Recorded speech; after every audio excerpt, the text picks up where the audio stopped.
Can we just watch the videos? Well, we'll see how it goes. Yeah, if I press stop video, it actually stops. Okay, good. Thank you, Abraham.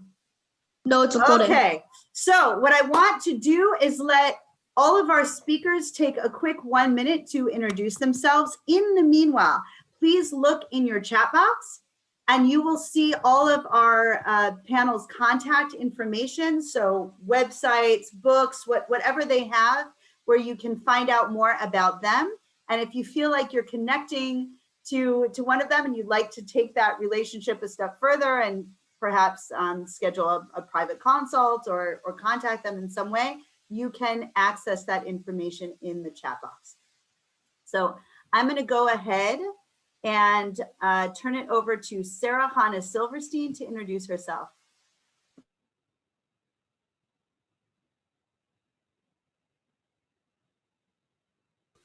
It's easier to hear you if you're unmuted, Sarah Hannah. Sorry, noisy office and house. Hi, everyone. I'm here from Crown Heights, Brooklyn, New York. I'm proud to say I'm a master herbalist, a classical homeopath, and an international board certified lactation consultant. And as a doula, I helped deliver over 469 babies. I wrote a book, Moodtopia. Where is it? And it's all about moods, why women and men are moody, the benefits of moods, and I go through all the herbals and the essential oils that can help tame our moods and help keep us in balance and help us feel strong. In these crazy times of this pandemic, my specialty is pediatrics and women's care, although I do help husbands, grandfathers, uncles, and nephews also.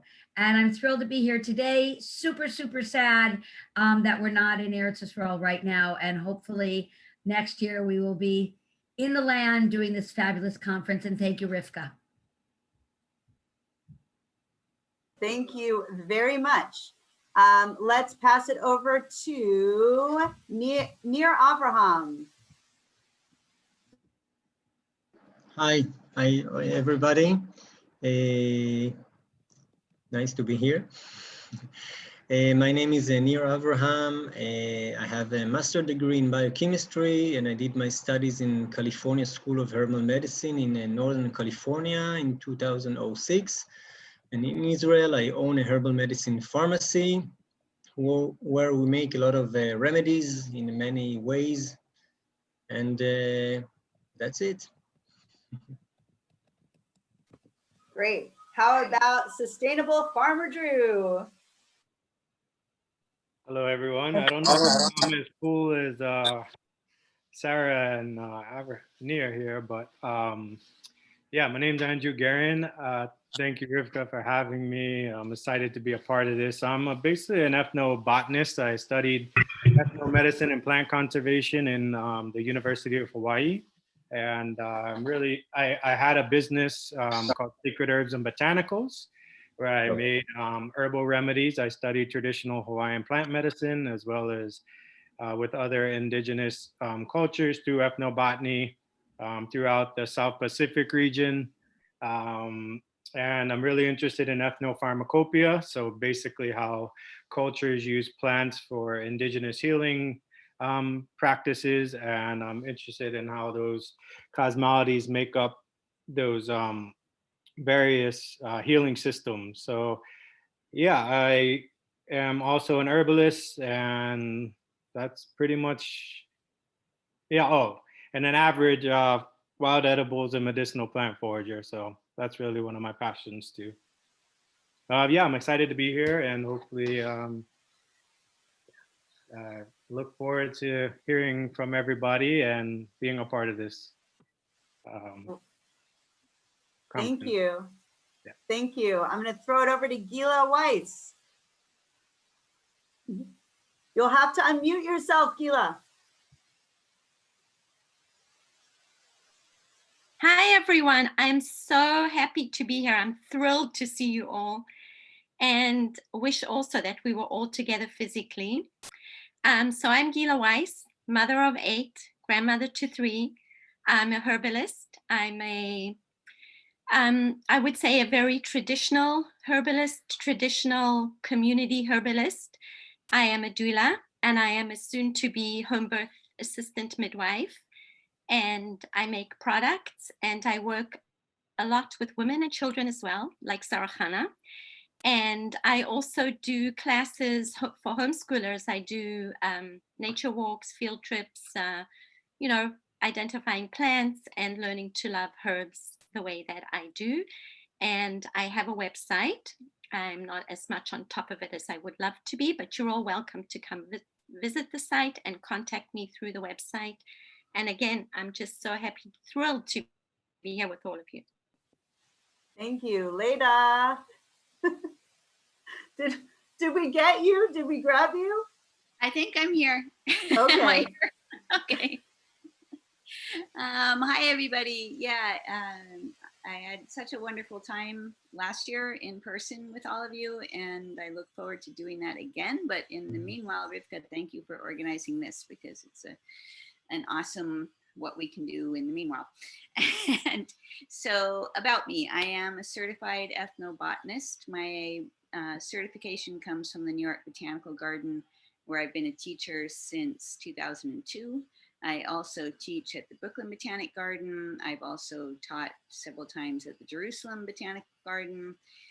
When I'm in Israel, my husband is an Israeli citizen and has family there, so I spend a lot of time there. I lead wild edible plant walks in the Jerusalem area mainly. And I'm the author of 7 books, 3 of which I'll mention because I wrote and photographed most of them in Israel. So it's pertinent for people there, but also for people outside. So The Forager's Feast, The Skillful Forager, and Pickling Everything, which is my most recent one that covers both fermentation and vinegar pickling methods of stuff. So more about that is on my website, which is in the chat. And I'm excited about this topic because I think herbal medicine in times of crisis, the crises are kind of obvious right now with lockdowns and COVID and all of that. But I think in modern times, they've been ongoing for decades in terms of fight or flight never turning off in the human system, and how to balance that. So yeah, very cool topic, and I'm excited to hear what everyone has to share. Great. And over to Bettina. Hi, so I'm Bettina. I'm calling in from Switzerland, where I live and work, and I'm so happy we can be here together, at least virtually, because otherwise I would be in Israel again now, which I was the first time last year when we did our first conference. And I think it's wonderful that we at least celebrate our annual anniversary in this little way. But in my first life, I got a PhD in molecular biology and worked many years in the life science research industry, business. And then in my second life, I became a clinical herbalist. I trained with David Winston for soon 4 years. I'm just doing a postgraduate year with him now again. And this was because I identified many, many holes that needed closing when taking care of people. And that's why I had to become an herbalist. And now I work alongside an MD, who is also my husband. And we do what you call these days probably functional medicine, where we try to, in a personalized way, blend the best that both worlds have to offer to help people be better. And that can be physical, that can be spiritual, that can be mental, psychological. In times like these, it all boils together. And I guess we will be talking about this today. Okay, great. We will. I think that's a good segue, because we actually have a question that came in.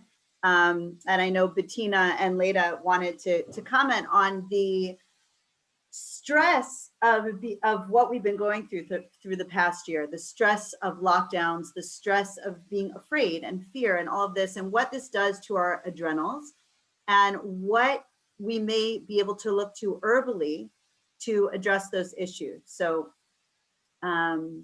Leda, did you want to tackle that first? Rivka, you also want to tell us who asks the question, so we can maybe also, do you know who asked the question?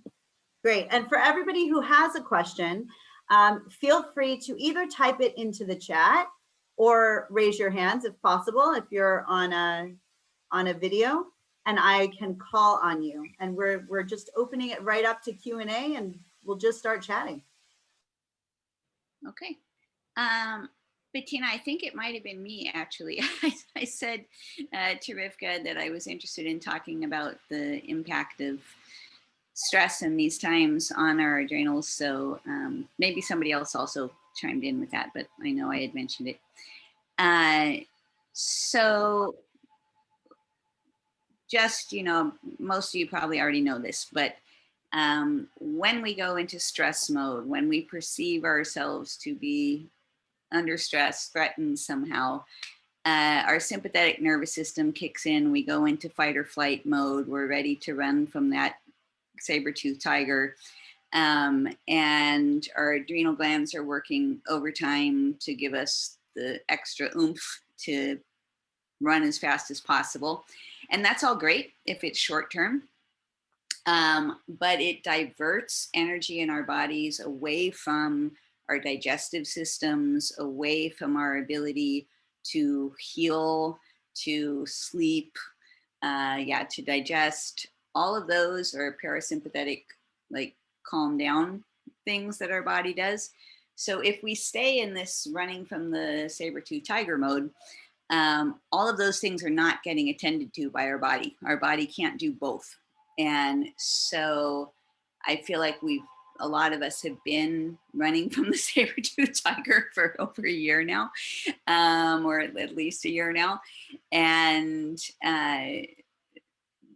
probably have depleted adrenal glands, probably tissues aren't healing as fast as they normally would. And of course, a biggie is your immune system doesn't function as well when your adrenals are depleted. And that's huge, especially right now. So supporting those, I'm actually going to throw out there first is not even an herb. There are some great herbs for adrenal support that I'll mention, but breathe.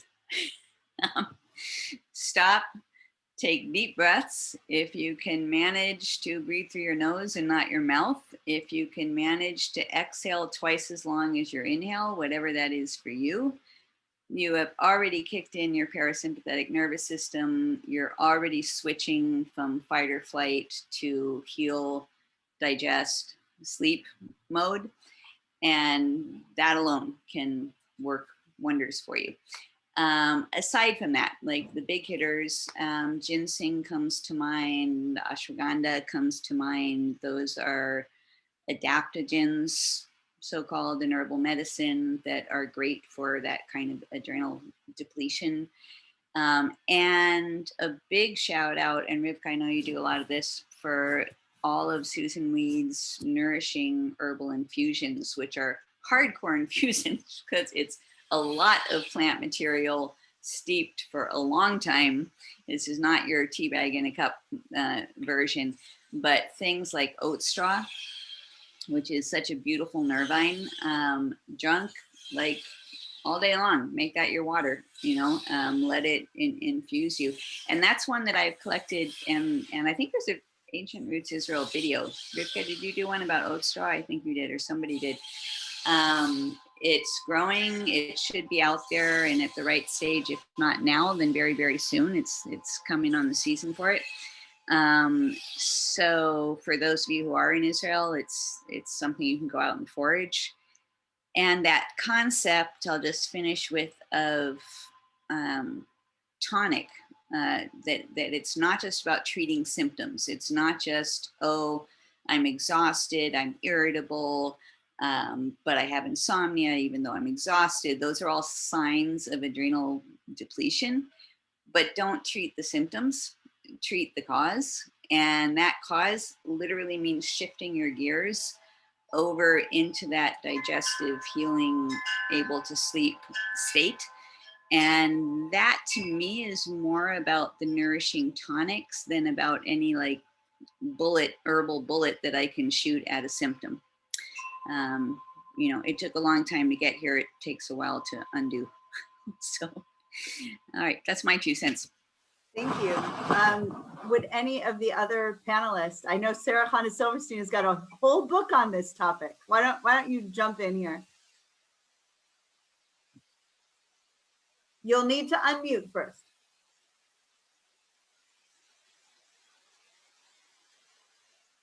There we go.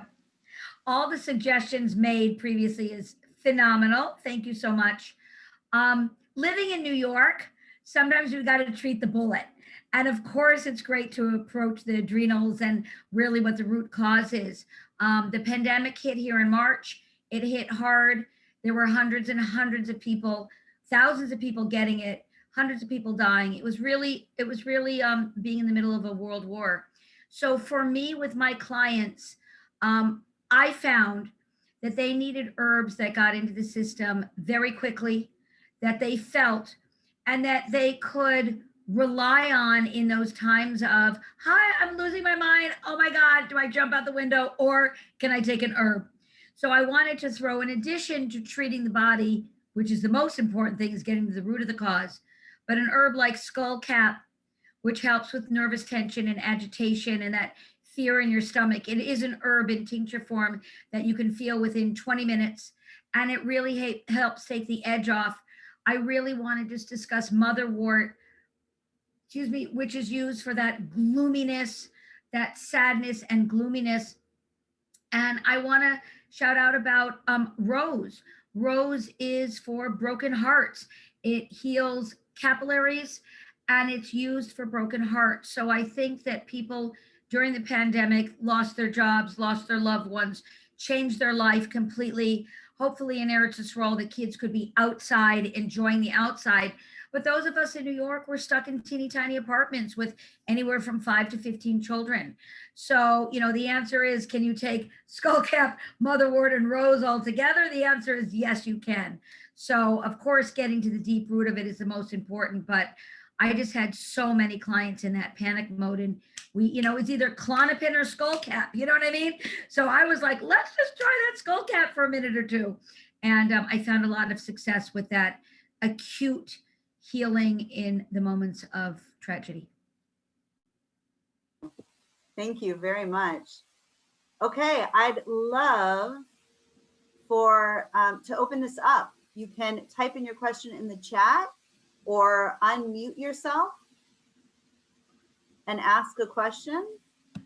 Adrian Rivka, yes. Hi, I'd like to ask about skullcap and oat straw infusion for people in general who have to be on some form of a steroid. Is there any contraindication? Because very often the steroid causes a happiness and they need something to like calm them down a bit. Hannah, is it something that you would not advise, or? I think we need to have Nir check in and give his opinion, but in my clinical experience, because there's no data on it, so I can't go to look at this double-blind clinical study, but those are two herbs. I would use fresh milky oats before oat straw. If it's available, it's a little more potent, but those sound like good ideas for me. But another thing we'd want to do is treat the adrenals, and I would add in there the herb licorice, but I'd love to hear what Nir has to say on that. Me too. Take it away, Nir. So about the steroids and the skullcap or oat milks, or? Yeah. Is it something to stay away from, or is it something that can be used together with steroids? No, I don't think that there is a close relationship. I mean, steroids, they are warm in nature. They are trying to, of course, to take down the inflammation while putting a lot of oil in a fire. They try to put down the fire, but finally the fire might come back. But anyway, not skullcap, Scutellaria lateriflora, or oats, fresh milky oats, ashwagandha that was mentioned. They are safe to be used with while taking steroids. I don't think it's oat straw, like the oat straw tincture. Not tincture, infusion can be used. Yeah, now the method of preparation, of course, is also a matter to think about. So tincture, while we take fresh green oats and we put them in the blender with an alcohol, so we make a tincture, of course. The tincture itself is a warm material into our system, and the steroids are also warm, but the nature of oats is so nourishing and so supporting the nervous system. It's not something that will increase the inflammation, even though alcohol is not it's not the best, but still the herbs will take a stronger part than the alcohol itself. So if we're talking about these herbs, it's not a problem to safely use them. That's as a tincture, and as an infusion, it should be good as an infusion. Yeah, as an infusion, it's even more safer, let's say. Oats, the green dry oats, it's nice to use, but the most potent part of oats is when we pick them in the spring and we put them directly into the blender with alcohol. So then we can extract all the milky, all the polysaccharides that are there that are very nourishing, a lot of vitamins, a lot of minerals. And the oats in a tea, it's nice, but it's not, I think then maybe other herbs can be much more important. If we can make a decoction like a cooking of, for example, ashwagandha, or if we can make a tea of skullcap, it will be, I think, at least what I can say, more potent than just dry oats in a teacup. I think we lose the most potent part of them when they are fresh, while using the milky part of the flour. Okay. Great. Sustainable Farmer Drew, did you want to add a quick comment to this? Sure. The only issue I would see with oats, as far as I know, there's no contraindications for oats. And the only issue would be if you're someone that might be experiencing celiac disease or some gastrointestinal upset, then oats wouldn't be something you'd want to turn to. You'd look for something more like chamomile or lemon balm, which are very soothing on the system, and they wouldn't really interact with the digestive aspect. Especially if you're experiencing some kind of digestive upset, oats can definitely be beneficial, but you have to just take those things into consideration. So just look for alternatives if that's something you're dealing with. Thank you. There's a question that just came in on the chat from Abraham. It says, for beginners, can we explain the difference between tincture and infusion? Who would like to take that? Let someone else. Gila, you want to do that? Unmute yourself. Got it. Okay. I think we should add the difference even between a tincture, an infusion, like as in a nourishing herbal infusion, and a tea, perhaps. Okay, so I'm going to try, but beforehand, I just wanted to add on beforehand that personally I find taking ashwagandha and heating it up together with fresh turmeric and then adding a nice fatty milk like anything you drink, milk, oat milk, almond, coconut, together with the fat is very, very nourishing and filling, and it kind of helps the cells to absorb that, and it's very calming and also nutrient dense at the same time. So just to put it out there, if anybody's in the mood for making like a ashwagandha style golden milk, and turmeric is helpful for people with anxiety as well. So a tea is when you take a herb and ideally it's good quality, has not been irradiated, sat on the store shelf for months at a time. And it's about a teaspoon of herb, and it's chopped very finely, and it's put in a bag, and you put it in your teacup for 5 minutes, sometimes less, sometimes 10, and it's yummy. And it can be a little bit calming and a little bit nourishing. It's a tea. And an infusion is when you take a lot of herb, specifically nourishing, nutrient-dense, multi-rich, mineral-rich herbs like nettles, oat straw, chickweed, violets, and you put a lot of herbs.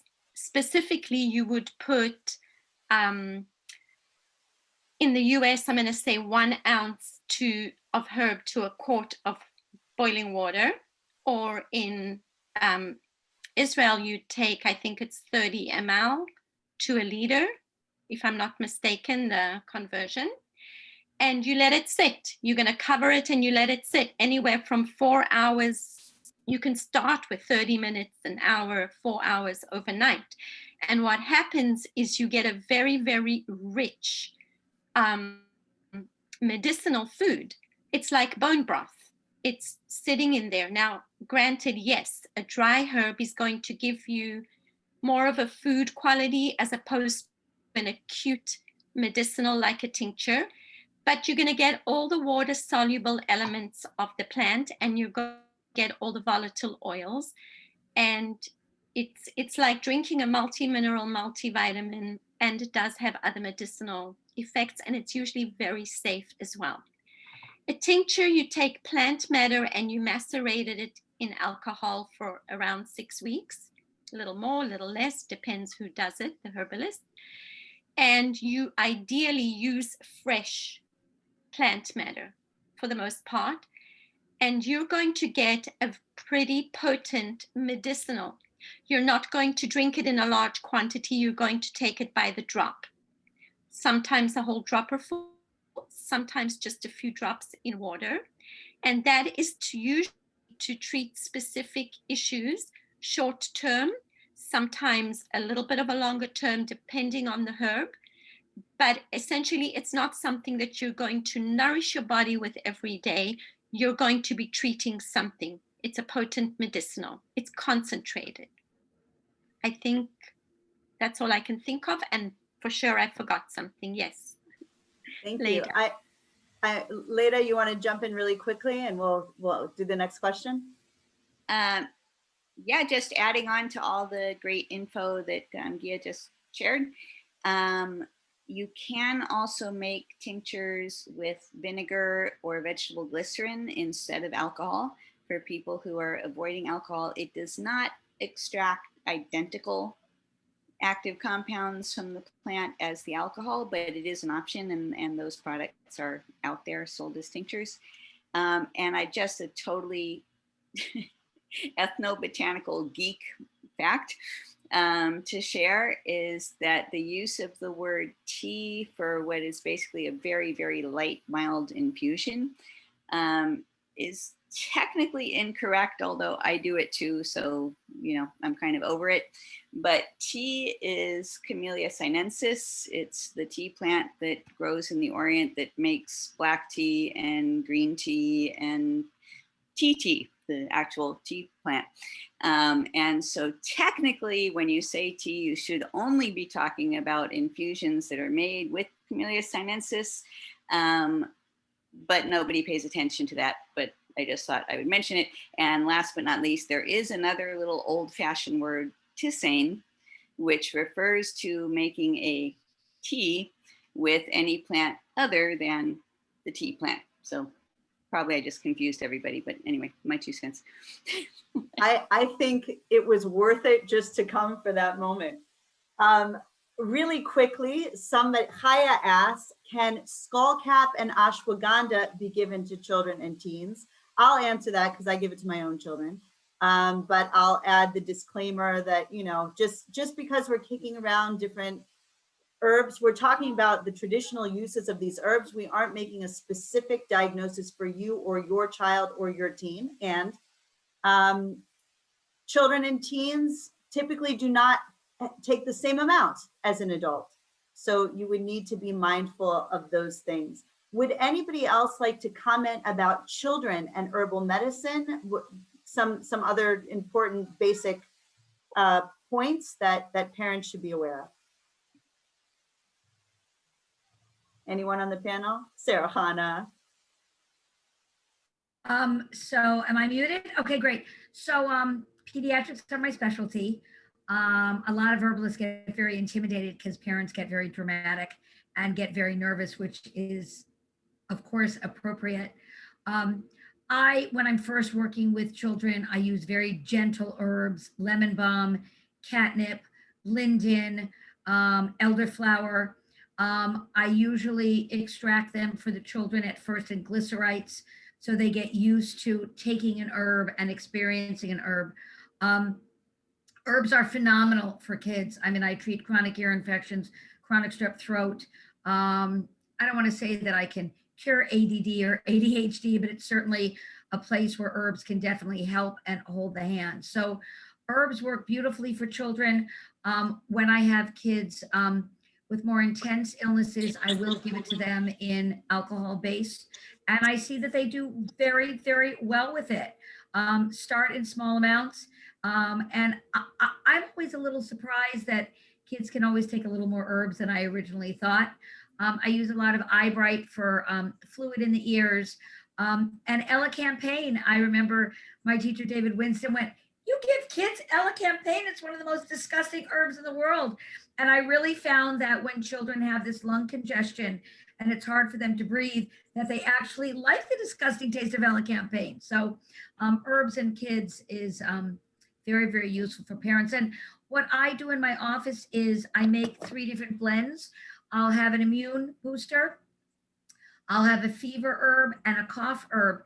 And what I find is that it really empowers parents to be able to cure their or help heal their kids. I always give the example, like the kid gets a fever and the mother calls the husband and goes, "Johnny, the kid has the highest fever in the world." And the kid looks up and goes, "Oh my God, I didn't even know I was so sick. I've never felt him so hot." And so the kid's panicking, the mother's panicking, as opposed to the mother saying, "I've got this great herb that's going to help support your system during a fever. Let's take this herb. Let's watch it over the next 24 hours. If it doesn't get better, we'll always go get a diagnosis from the doctor." So it empowers the moms, it empowers the kids, and it allows the body to heal, because as we discussed in the beginning, when you're in that panic, fight, or flight state, it's really hard to heal. So the second you empower parents with safe herbal tinctures that they can give to their kids, it's really amazing to watch parents have the ability to help heal their children. Beautiful. All right, we have the controversial question. Everybody ready? Is it too political to talk about the vaccine? So let's start. Let's very simply give this a shot, okay? All the panelists are here. Everybody who thinks that this vaccine is safe and effective and a good idea, and most people should be taking it, we'll say that. Give 2 thumbs up, and I will call on you and you can say a few words. Okay, any of the herbalists, would you like to discuss why that comment didn't garner any kind of response from you? And we want this to be quick and easy because vaccines is a really heated topic, but maybe just something for people who are really on the fence or really unsure about what to do from an herbalist perspective. Leda, brave Leda.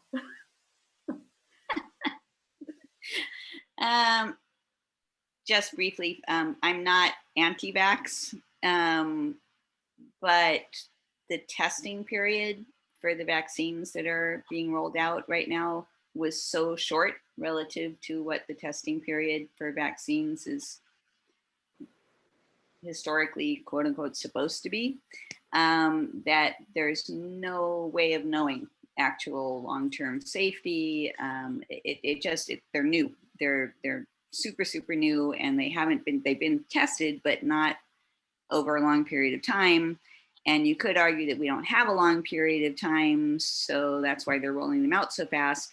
But the way you worded the question, it was, basically, do I think it's safe? And my answer is I have no way of knowing because they didn't test them long enough. So I don't know. Okay, great. Bettina, would you like to weigh in?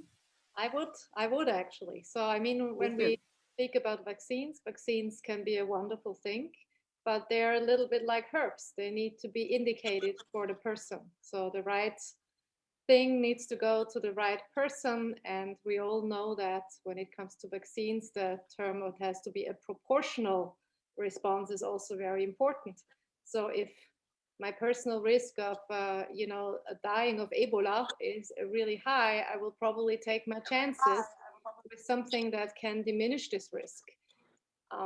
I will be not politically correct here, and I will say if my personal risk is to get a glorified cold, I will probably not take the risk. And I think even the big health organizations of the world have always described the vaccines as something where the safety requirements are the highest of all medical applications out there, because they are given to healthy people and not to people who are already suffering and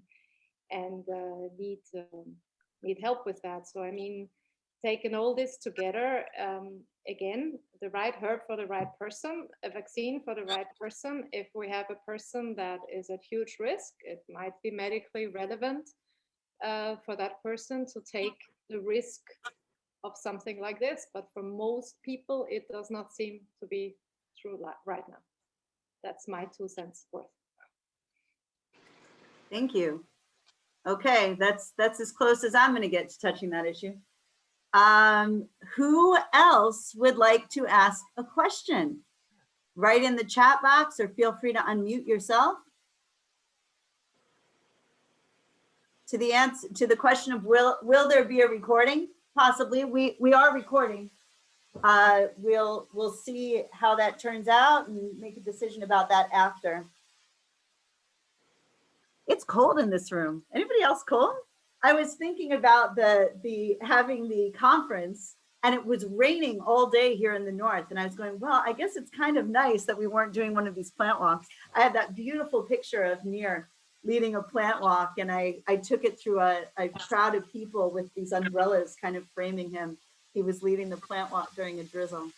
Anyway, okay. Are there recommended books on the topic? That is a question from Abraham. Abraham, on the topic of herbal medicine, is that what you're asking? Yes, okay. Would anybody, I want to reiterate Susan Weed's book. Susan Weed was actually scheduled to speak at Ancient Roots Israel. Her books are amazing. I love them. Absolutely tremendous. And she has a Wise Woman series. I recommend every single one of them. Would anybody else like to, and the Stephen Booner that Gila got me turned on to, would anybody else like to recommend their favorite herbal medicine books? Are we talking generally about herbal medicine, or is it related to the current topic? Nope, general herbal medicine.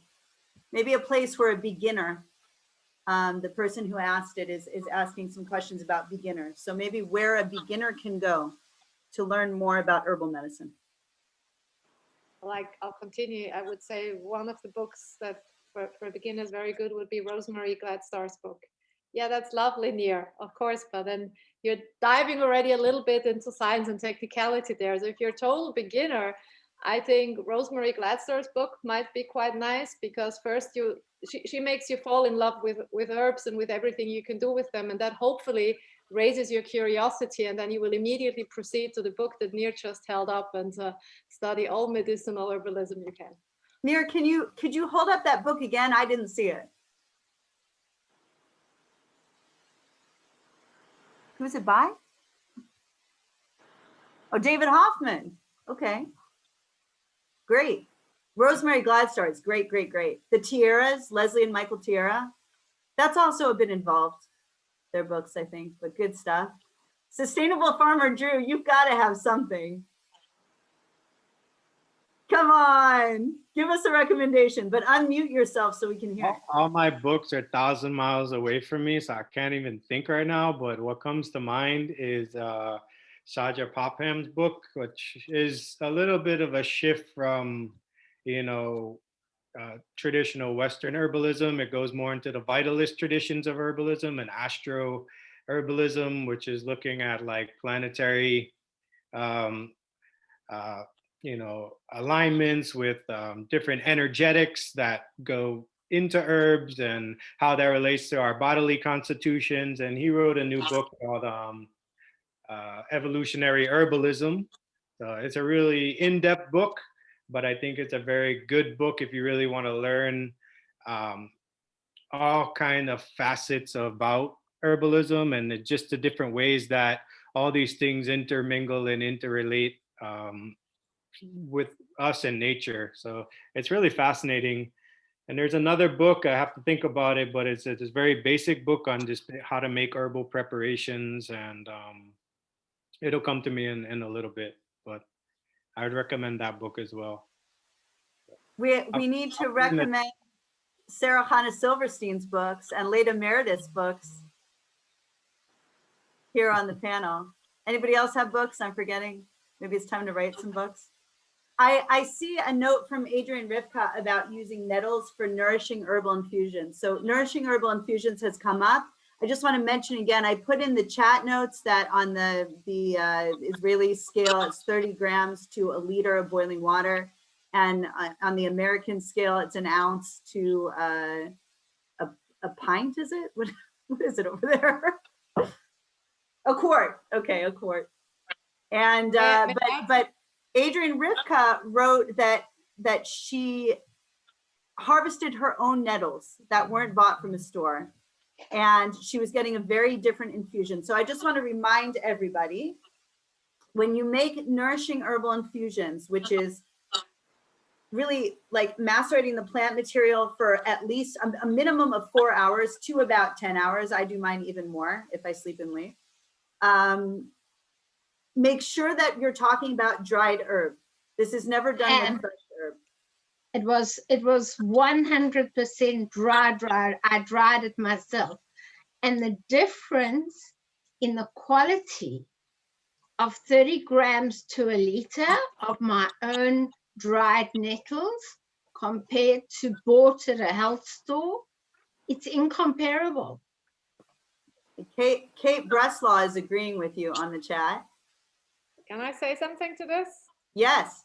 Because I understand we have a couple of beginners here, and this is really what you're bringing up, Adrian, is incredibly important for making infusions, that when you start buying herbs, that you do your own little quality control on them while you buy them, because dried herbs have a shelf life that can be anything from a few weeks to several months. In very rare cases, this can go to a year and 2 years, depending if they're stored properly. And stored properly means, of course, not too much air, not too much light. So what is a very good habit to develop when you go purchasing herbs, that you take a little bit and you just do your own sensual quality control on this, which means the herb still should have a semblance of a life, formerly a live being. I mean, if it's totally gray and dusty, you can already imagine that it might be too old. And when you crush a little bit, it still needs to give some of the aroma that you know from an herb. And that, of course, what you buy in the store, you very rarely know where exactly it came from, how long it has been sitting there. The drying process has an influence on the quality of the herb and also their storage. And I see Leda wants to say something too, so I hand on to her. I just want to add in, I don't know where Adrian is picking her nettles, but the species that grows in Israel is a different species from the one you'll get if you mail order the North American and the European or mail order one that you're probably going to get is Urtica dioica. There's a different species, same genus. I'm blanking on the species name right now. I'm sure Nir knows. Rivka, you may know. It's the dwarf. Here it's the dwarf nettle. Okay. In any case, to know that it's a different species. So the potency of the nettles may partly be because it's super fresh, and like Bettina was addressing, not sitting on a store shelf for however long, but it also might be just because it's actually a different species of nettle. I just want to throw that out there. Okay, thank you. Yeah, Nir knows you can get orange here, or the one that starts with a P that I'm blanking on. Nir will help. Israel? Yeah. Urtica pilulifera, the one with the round, it's very common, and also the stinging nettles, which is not very stinging, but it's also a common nettle in Israel. But also referring to nettles, so also the official one, the Urtica dioica, the European and the Northern American, also a note, important one, mostly will be about the roots, because the roots of the, most of the nettles, at least in Israel, are only annual herbs, and the one which are biannual or even longer, such as an example is stinging nettles, Urtica dioica, the root contains a lot of stuff like a type of lipids and stuff like this that will go to the prostate gland, which on the annual nettles, it will not be effective. It's just a dry root, while the other nettles is different, acting different. We have an anonymous question about what herbs should one use to lose weight? Who would like to discuss this? See, I know when the controversial questions come up. Not jumping controversial again. So I'm not recommending these. I'm just going to say you're going to come across this if you read herbal medicine literature, and you're going to see chickweed, Stellaria media in there. You're going to see basically herbs that are high in saponins, and saponins, it's soap. And if you've ever brought home some cilantro to the Americans here, coriander leaf to the Israelis, and swished it around in some water to wash it, you might have noticed some suds on the water. That wasn't because your plant was sprayed with something. That's the saponins in the plant. As far as I can tell, and maybe somebody there knows different, and I would love to find out that I'm wrong, but as far as I can tell, the logic is soap cuts grease. And so if you eat a soapy plant, it's going to cut the grease in your body in folktale history. So I don't put a lot of, I wouldn't count on it. I wouldn't count on chickweed solving any weight problems. But I will say that a healthy body is usually a body that's at a good weight for you and your age and your gender and your body type. And all of these nourishing herbs and adrenal support that we've been talking about will help you be healthy. And my experience is that then excess weight will drop and balance out because you are healthy. And I will add, in my strong belief personally, happy is a huge component of healthy. If I am unhappy, I am probably stressed and not healthy. So a happy, healthy person is probably not carrying around too much extra weight, is probably more active, is running around, doing stuff. And whatever herbs can support you being healthy and happy is going to help with the weight.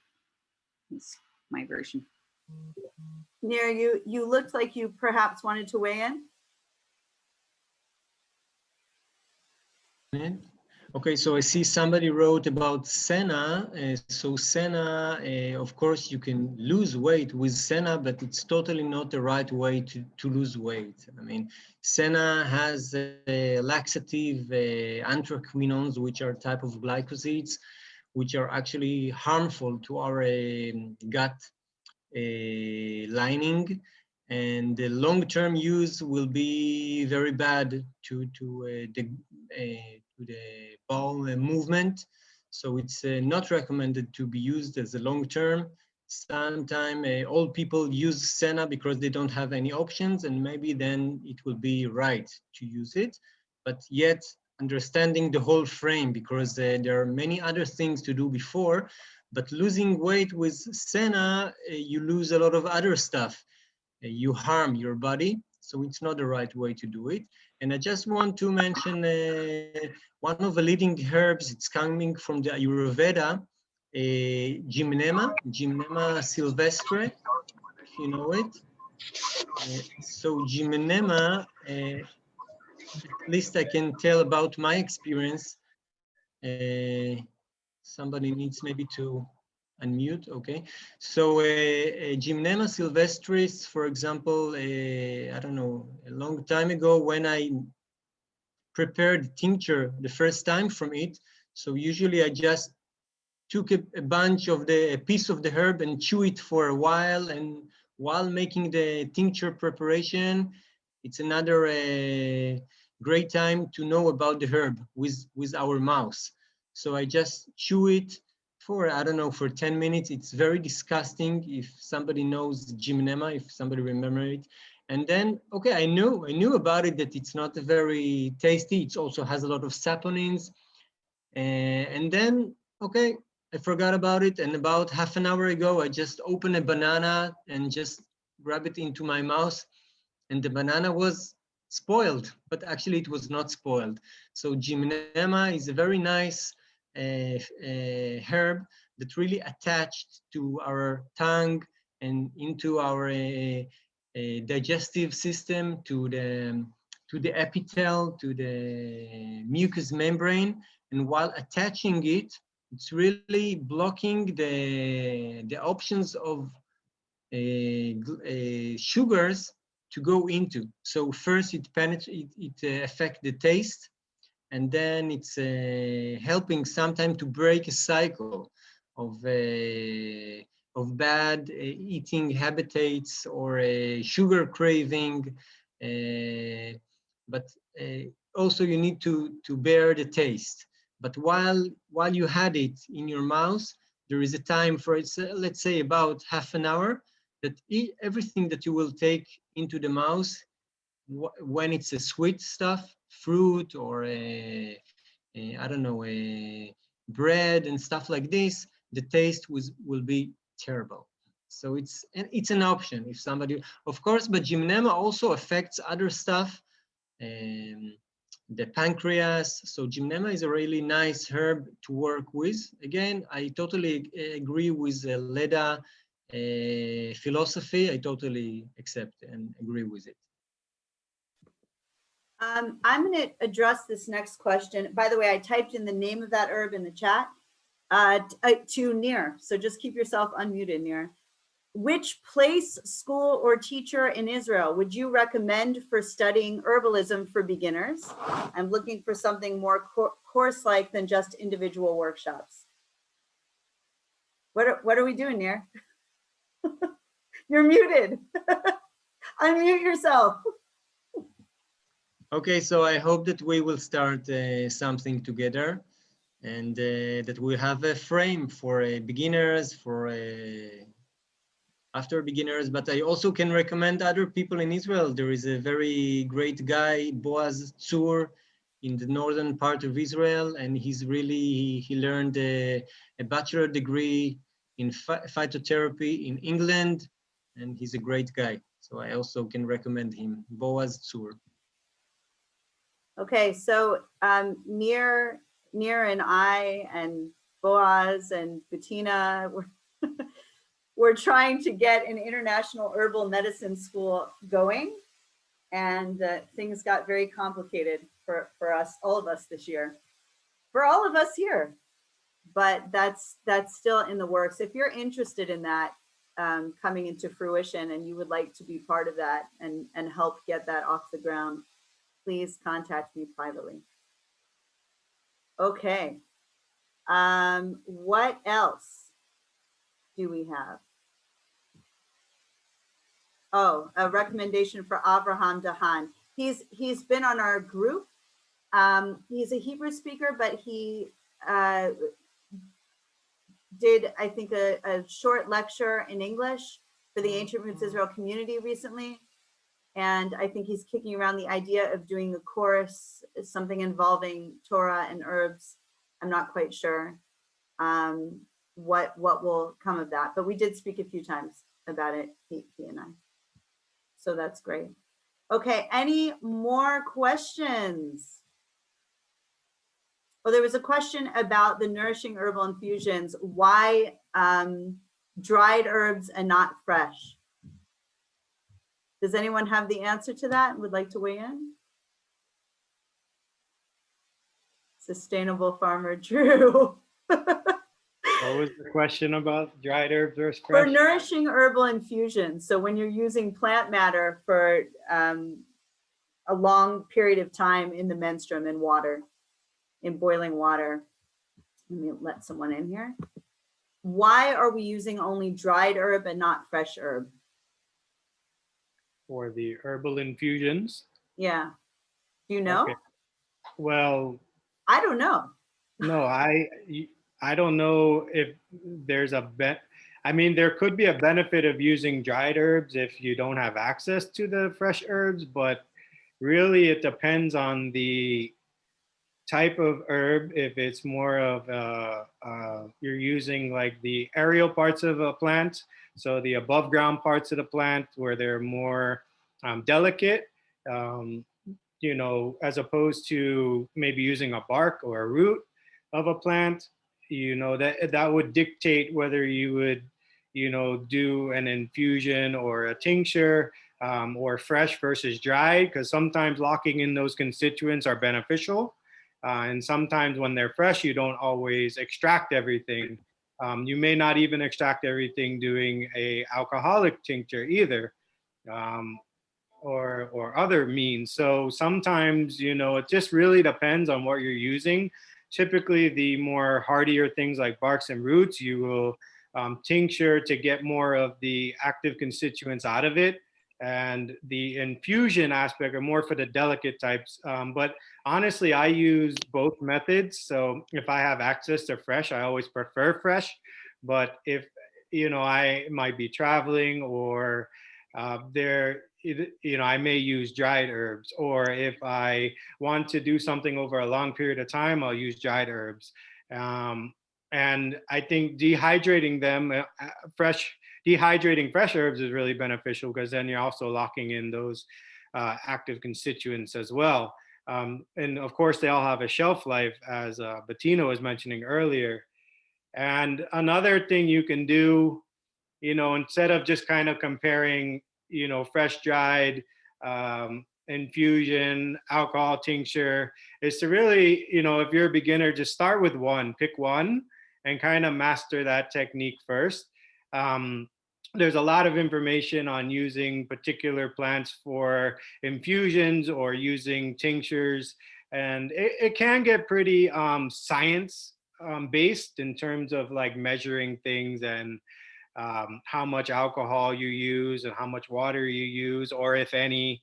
It really depends on the plant you're using and what we'll call your mark to menstruum ratios, or your volume to weight ratios in terms of how much plants you're using if you're doing tincturing. One of the things that I sometimes like to do is what's called a double infusion method. So in order to get all of the constituents of a plant, you'll actually do the tincture for 6 to 8 weeks, as Gila was mentioning, and then you will actually make the infusion with that herb near the end of that time when you're ready to prepare it, and you'll combine both of those together. This way you're getting the water soluble type of constituents through the boiling and the infusion method, and then you're getting all the other constituents that wouldn't be pulled out through the infusion process.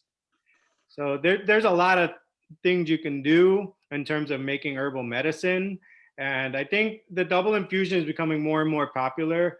It's actually something that a lot of people are doing with the medicinal mushrooms now, just because of, if we're talking about stress and anxiety, and mushrooms are one of those things that are becoming really on the forefront of, micro medicine. So, they're great immunomodulators, and it depends on the species and the genus of mushrooms. Some are very great for brain health, which could also work for reducing stress if it's depression related and things like that. So it just depends on the type of medicine you're using and what method you're gonna do. I can also just tell you a little bit from personal experience the difference between dry and fresh, and that is somebody said here, Kathy said, Harris, the difference in measurement, because when you're measuring dry, you've got a more specific measurement. I actually did some tests to see how much what was giving me what. And the one time 150 grams of fresh nettle gave me 25 grams of dried, and another bunch gave me, I think it was 170, gave me it just gave me about the same. So there's no consistency in knowing exactly what you're doing. So I could take, for example, and also fresh, you're not going to cover 150 grams of fresh nettle with a liter of boiling water. It's just going to rise straight up. There's no ways you can do it. It won't fit in your container. So I would just say, from a simple practical solution, you've got consistency, and you've got what is the word? It's simple. You've got consistency in measurement, and it's containable. It's manageable. That's the word I wanted to use. So I'll throw this over to Bettina in just a minute, but so I learned the method from Susan Weed. I don't know what her rationale was, but I do want to say, when we talk about grams of dried herbs, it is important to actually weigh them. You'll need a kitchen scale or something in order to weigh the herbs, because just taking a bunch and drying it that looks about the same as this bunch, as Adrian Rivka pointed out, it's not going to be necessarily the same weight. So you'll definitely want to weigh that. All right, I'm going to throw this over to Bettina, who wants to weigh in. One of Susan Weed's lectures on exactly that, she mentioned exactly that, and that's where I learned a lot about it, was exactly that explanation, that you can't possibly get the benefit of that infusion from that huge amount of fresh. And there was no consistency and measurability. That was her That makes answer. sense. You can also eat nettles and have a nettle soup and put a ton of nettles in there, but that makes sense. Bettina, did you want to weigh in here? Yeah, I do. So when you say what happens when we dry a plant, it's actually a biochemical process. So through the drying and the wilting, you break up the cell walls, and basically through this process you make constituents more accessible. So which is, if you look for any particular herb, you will find in the hundreds and thousands of year old traditional knowledge, which is written down in books called pharmacopoeias, you'll find very detailed information that to make medicine from some herbs, it's best to dry them first, and for some it might be best to use them fresh, because the short answer is you're getting a different constituent spectrum. Because when you use the fresh plant, Bailey, sit. Hello? Okay, when you have the fresh plant, you might get more, there are more volatile substances, there may be more etheric or aromatic oils, and that can give you a very different type of infusion. I mean, you can see this very well when you do a fresh lemon verbena, and then it has a totally different taste because there's all these essential oil compounds, whereas medically, I must say for most plants, it is better to use the dry one because, as indicated, you know, you want access to some of these constituents that they become more soluble when you then do your infusion. So, but I can just encourage you to look for herbs that you want to use medicinally, to look up what it says. And this information is not so hard to find once you look in herbal books for the basic herbs, and it says this should be a fresh infusion, this should be a dried infusion.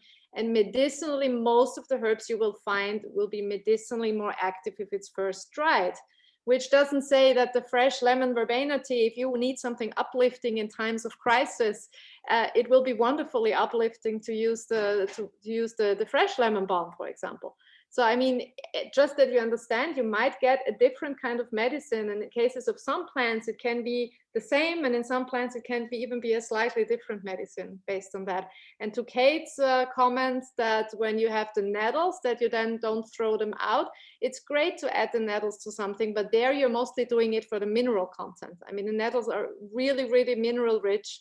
And by keeping this substance that you've just made an infusion with and add it to your food, you're basically also ingesting all the wonderful plant matter and the minerals.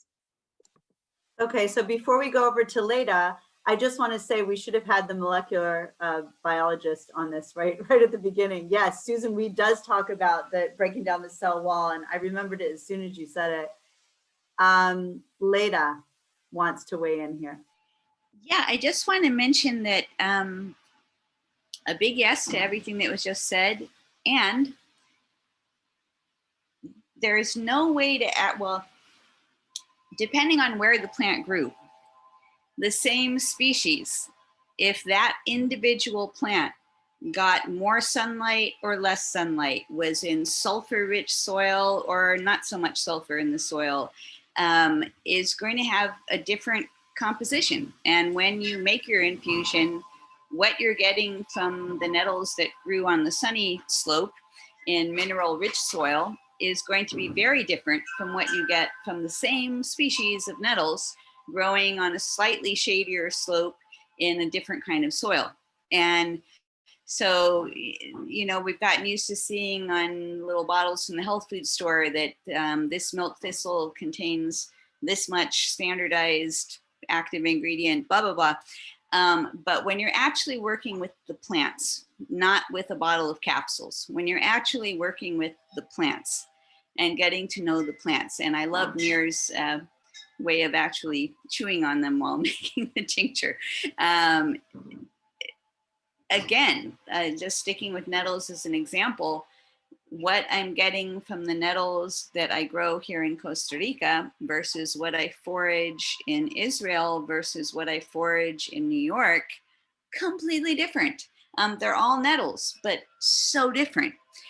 So I think there's also maybe an invitation for a paradigm shift as herbalists to get less about, well, how many grams of this, and is it dried or fresh or did a bit of go meet the plant, go spend some time with the plant, learn how it grows, learn where it grows, learn how it smells, how it tastes, how it feels, if those are safe things to learn, and yeah, begin to approach the work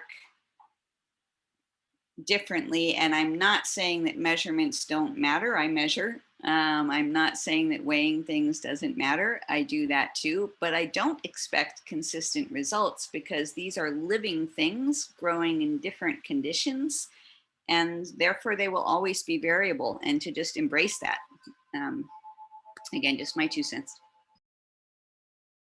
Okay, I want to add also for some of the beginners who are interested in using herbal medicine, but not so interested in getting to know the plants or working with the plants yet. That's on the horizon, but not for right now. Nir Avraham has the only 100% herbal pharmacy in Israel called Trifolium.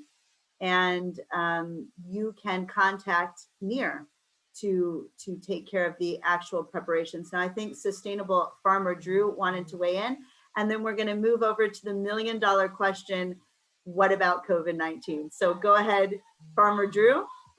Oh, I wish I spoke before, but it's really just to add to what everyone was saying. And on top of what Leda was saying is that, you know, by actually working with the plants hands-on, this is something that within itself is, you know, reduces the effects of stress, right? So you're out there in nature, or whether it's in a potted plant in your house, you know, by interacting with the plant itself, you're learning, you're engaging, you're activating all your senses, believe it or not.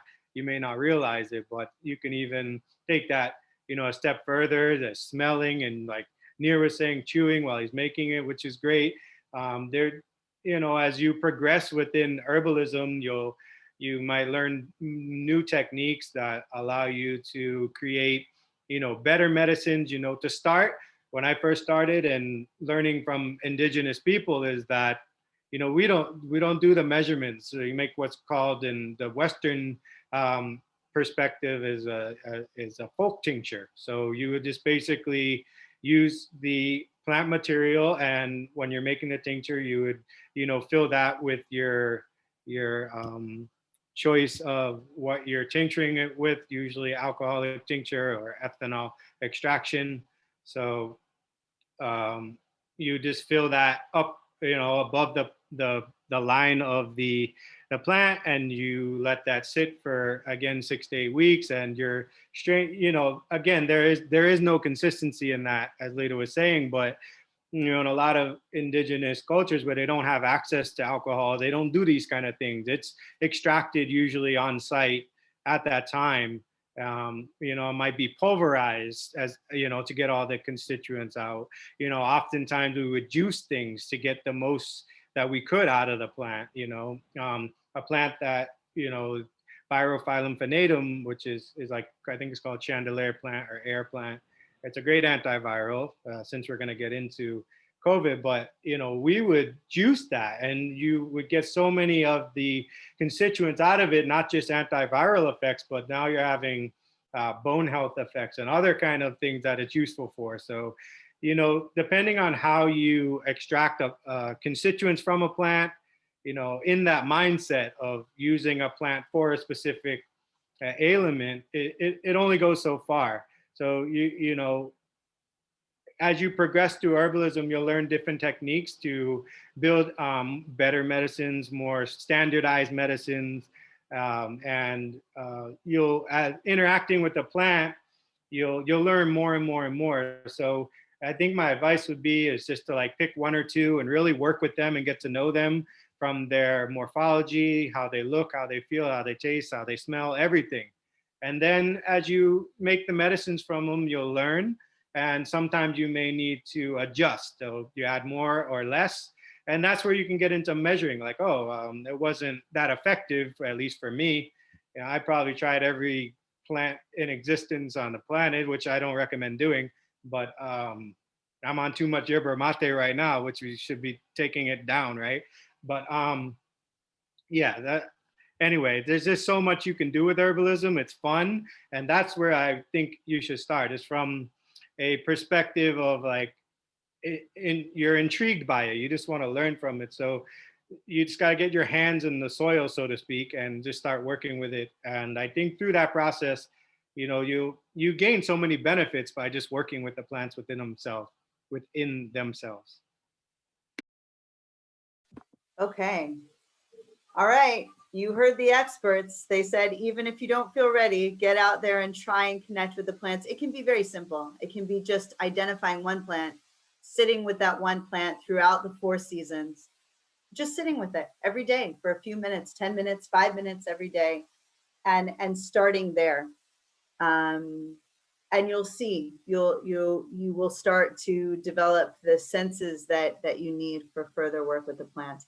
Okay, let's move on to the million-dollar question. COVID-19. Sarah Hannah Silverstein had COVID-19 not once, but twice.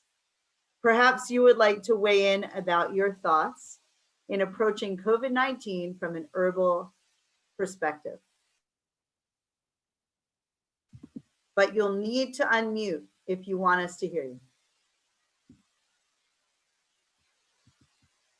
For some reason, your microphone isn't working. Okay, let's try again. You can go down to the microphone symbol and click on the arrow, and you might need to reselect which microphone you're using.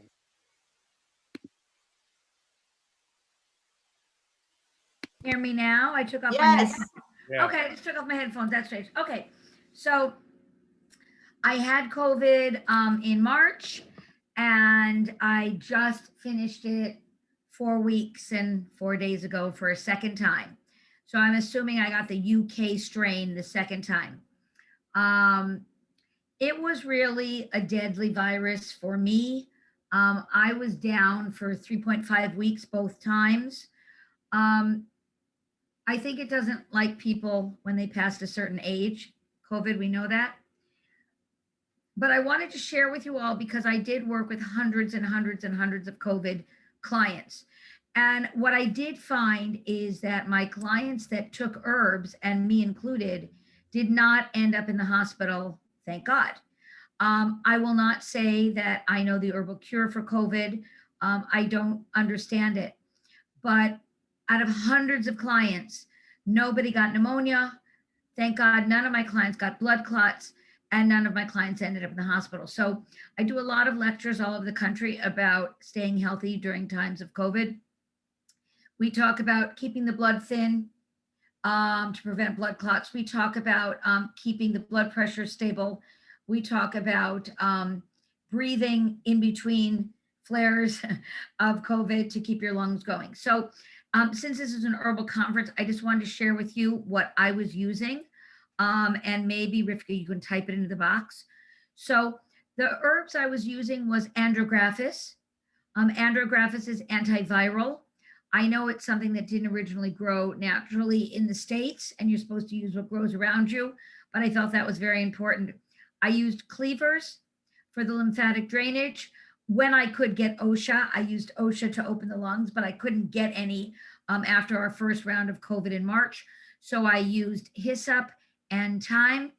I also used medicinal mushrooms, reishi and chaga. And then I would also listen to the specific symptoms of the clients. My clients were taking the herbs 4 to 5 times a day in tincture form. And again, every single person, I have 7 children. Thank God. Some of my children got sick for 4 or 5 days, and they're in their late teens and early 20s. It was like a 4 or 5 day issue. Other of my clients really didn't feel well for months afterwards. But this herbal tincture seemed to have kept the blood thin, preventing blood clots, opening up those lungs, and helping the lymphatic system. And I want to tell you the most amazing thing as an herbalist. So I live in Brooklyn, New York, so I'm not making a lot of my medicines here. It's a polluted, kind of dirty, nasty place. So when I finished COVID, or when I was at the end of the COVID, I was like, I have to leave this apartment and start walking. So I left the apartment and I looked to my right, and there was so much cleavers growing. I've lived in Brooklyn for 35 years. I never saw more cleavers. I looked to my left, there was cleavers. And I have to tell you that there were more cleavers growing in Brooklyn than in the 35 years that I have lived here. It says that Hashem, God, gave the refuah, the healing, put the healing in the world before the illness. And I was blown away. I went to my track at the local high school. Obviously, I wasn't running post-COVID. I was doing my little fast walking, and the whole gate was filled with cleavers. So I thought that was really, really amazing. So I figured that cleavers was one of the most important, although they're not antiviral. I felt I needed to make it. And I went and I grabbed all that cleavers, brought it in my house, and said I didn't know what to do with it. And I ended up making a cleaver's oil because I thought that was safe enough in Brooklyn. And I want to share, and then we'll open it to other people, of course, that one of the remaining things I've had, well, there are many remaining things, honest, at least since COVID. And I do want to say that hundreds and hundreds of people get it like a light flu. I mean, I want everyone to know that. But I had this swollen gland right here that was just not going away. And I've been putting cleaver's oil on it that I forgot I had made on the last 3 nights, and it's like 90% gone.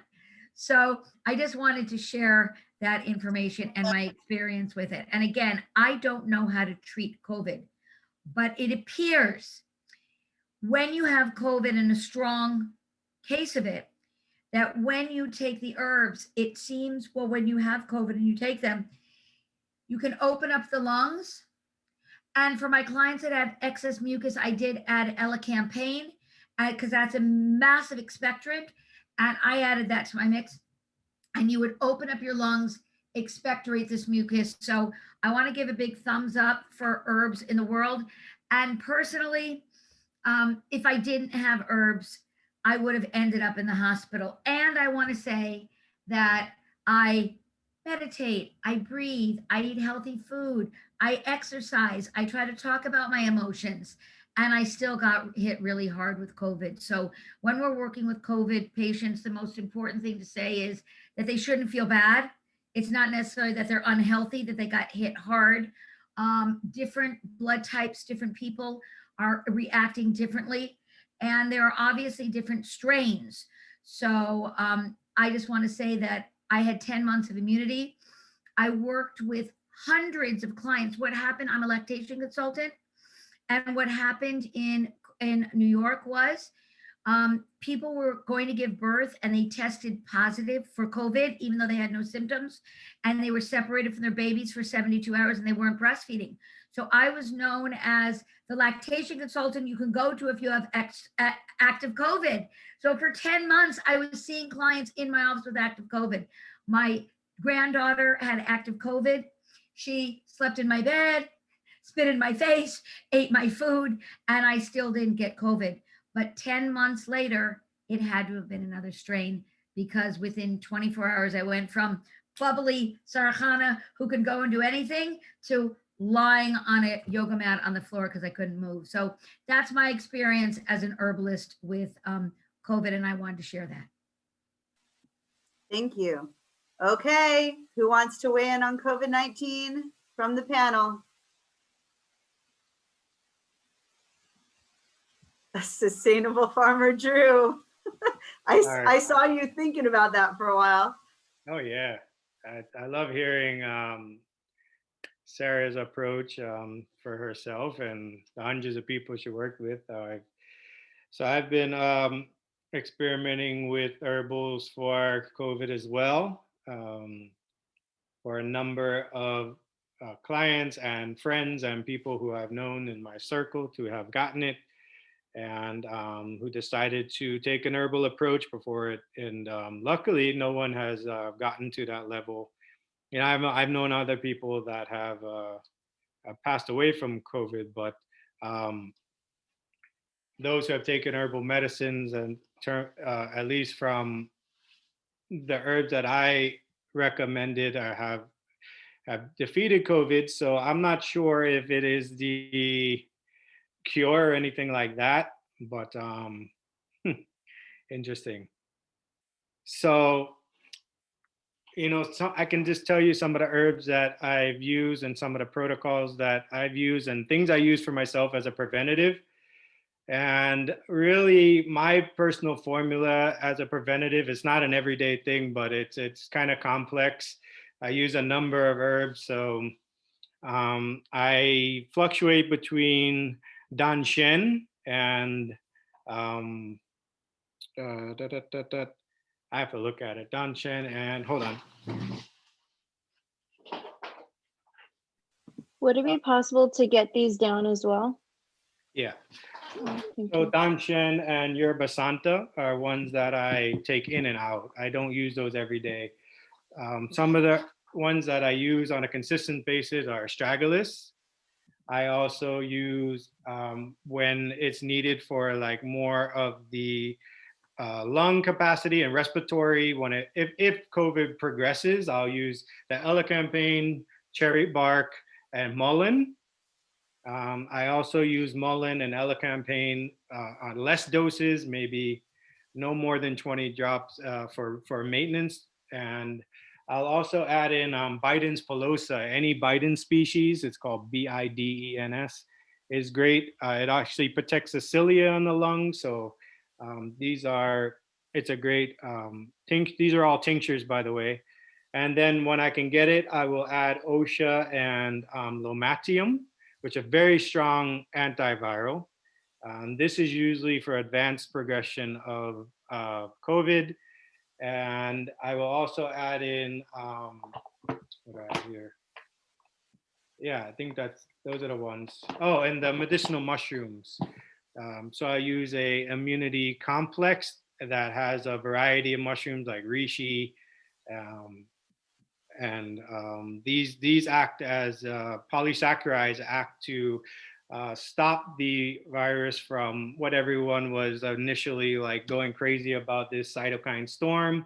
It doesn't allow it to progress to that point, and we haven't, as far as I know, there hasn't been any like cytokine storms from COVID, but it's very possible that viruses in general can induce that in us. So it's basically an inflammatory response in our body.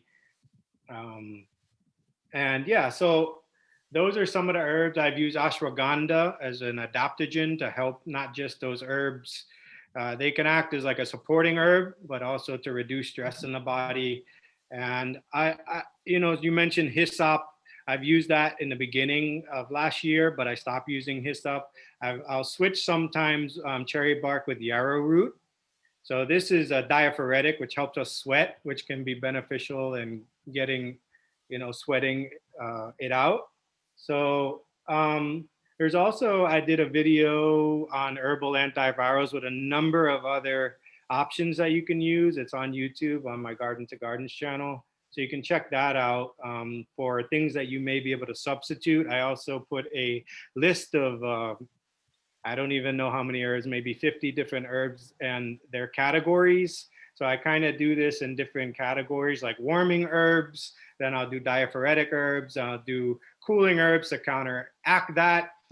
So mullein, things like this, and warming herbs would be something like ginger or turmeric, which, it's not just, my approach was not just to have one herb treat one thing. So I really wanted a synergistic effect, which I have found to be very useful. One of the other things you might want to consider is your lifestyle choices, and eating foods that are high in glutathione. So there was a study showing that they spray so I'm big into farming. So they spray this chemical called fludoxanol on fruits. It's a pesticide essentially, for a fungicide, for like mold. And it's a very common in the US. The EPA approves it, but it's actually very dangerous because it makes us vulnerable to the virus and reduces or eliminates our ability to our body to defend ourselves against not just COVID, but other viruses and protozoas and things of this nature. So glutathione, it's shown that this chemical can deplete the glutathione, and glutathione can lead to things like autism. And what we're seeing, or what they've found, is that with depleted glutathione levels, it actually could have an effect on the memory of people who've had COVID by potential blood clots or blood-related issues. So at that point, if you are having COVID, I would look at like blood cleansers as well.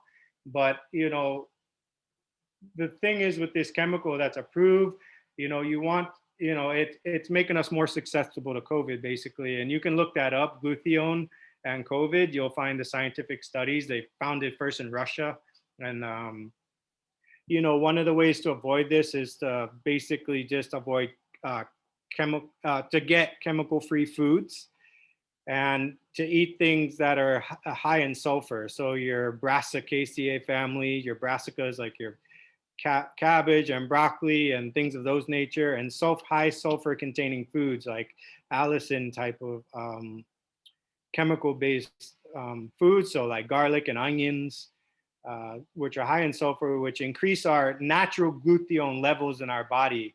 So my approach to that is that you want to have, and you can eat like avocados and asparagus and things like this. They also naturally boost our glutathione levels. And this is important because then if you are contracting COVID, then you know that later down the road, the effects from COVID wouldn't be really messing with the brain, right? Or any blood related issues that may cause clots in the body. So this is something that's happening to a lot of people, especially with the new strain. So in closing, I'll say that, I think herbs are a great strategy for prevention, and they can play a role in, making you better. I'm not going to say they're the answer, but everyone has their own perspective on that. But as an herbalist, I'm definitely pro plants, and I always look for ways and what everyone has done. I think that's an important thing. There's a lot of misinformation out there as well. I've seen combinations of plants that are just thrown together, and I'm like, why would you throw that together? Like, what is the purpose of that? So I think it's just important to, try to plug into just a few plants from, categories that like an antiviral, a good respiratory herb, and then just, understand the nature of the virus within itself, and doing basic things like washing your hands. There's a reason why they still say that, right? Because if you understand what the virus is, if you think of like a spaceship, have you seen the picture of what it looks like? It's like a round thing with like these spikes all over it. It kind of looks like those spikes are what's called a spike protein. And inside this spaceship is like what's called the RNA. And they're like, it's like a snake inside. And it's made up basically of this envelope, which is called an Achilles heel. And that's made up of fats and proteins. So if you think about when you go like cook something in oil and you want to go to the sink after, and you put water in it and you put a squirt of detergent, what happens? It all disintegrates and dissolves, right? So if you think of the virus itself, it does the same thing. When you wash your hands, you're dissolving those fats and proteins, and the virus envelope gets destroyed. So that's why they say to wash your hands, and it's important.